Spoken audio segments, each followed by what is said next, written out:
Imbis na monogonal po ito, bilog po siya mga ka-altcoin buyer. Yung kanyang edge po ay bilog. Ayan po, ipapakita ko sa inyo mga ka-altcoin buyer.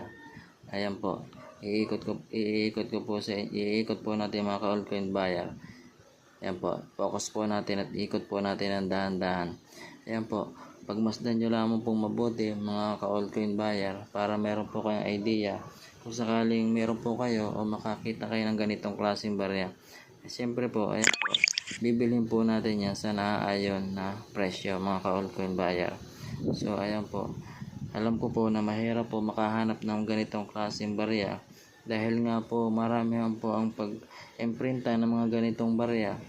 Alam ko po na hindi po nag-iisa ito mga ka-altcoin buyer. Ayan, nakikita nyo pong mabuti mga ka-altcoin buyer.